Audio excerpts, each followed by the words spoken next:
مولانا صاحب، ایک طرف دوستی کی یہ حالت ہے کہ ہر مشکل گھڑی میں پاکستان اور سعودی عرب جو ہے نا وہ ساتھ ساتھ رہے ہیں، اور بلکہ پاکستان پہ جب بھی کڑا وقت آیا ہے، کوئی مشکل آئی ہے، کوئی قدرتی آفت آئی ہے، تو سعودی عرب سب سے پہلے اور سب سے پیش رہا ہے۔ لیکن کچھ ایسے لوگ بھی ہیں پاکستان میں جو اس دورے سے قبل ہی منظر عام پہ آ گئے، انہوں نے بینر اٹھائے ہیں، پلے کارڈ اٹھائے ہیں، پینا فلیکس اٹھائے ہیں، انہوں نے کارٹون بنائے ہیں، اور وہ ہر طرح سے اس دورے کو ناکام بنانے کی سرتوڑ کوشش کر رہے ہیں، ناکام کوشش کر رہے ہیں۔ تو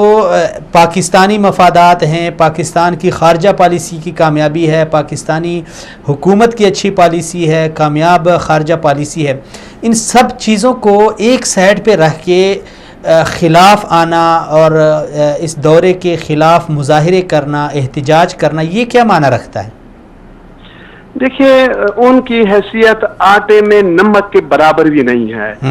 وہ ایک مخصوص طبقہ ہے اور مخصوص نظریات اور سوچ کا حامل ہے، تو وہ تو نہیں چاہیں گے کہ سعودیہ اور پاکستان کا جو ہے تعلق مزید بڑھے۔ تو میں نہیں سمجھتا ہوں کہ ان کے اس احتجاج سے یا ان کے 2-4 بینر اٹھا لینے سے پاکستان کی پوری عوام، 25 کروڑ عوام، وہ تاجر ہو، وہ علماء ہو، وہ سیاستدان ہو، وہ حزب اختلاف ہو، وہ حکومت ہو، سعودی عربیہ کے ساتھ جو ہے پاکستان کی جو ہے عوام کا تعلق جو ہے وہ روح اور جسم کا ہے۔ تو یہ چند کرائے کے لوگ جو ہیں غیر ملکی اشاروں پر جو ہے نا بینر اٹھا کے کھڑے ہوں گے، تو یہاں تو ہمارے یہاں تو ان کی کوئی ویلیو نہیں ہے۔ کسی خبر ہمارے اخبارات کے اندر الحمدللہ کوئی بھی ایسی چیزیں نہیں آ رہی، ان کا تو کہیں ذکر بھی نہیں ہے۔ لیکن وہ طبقہ ہمیشہ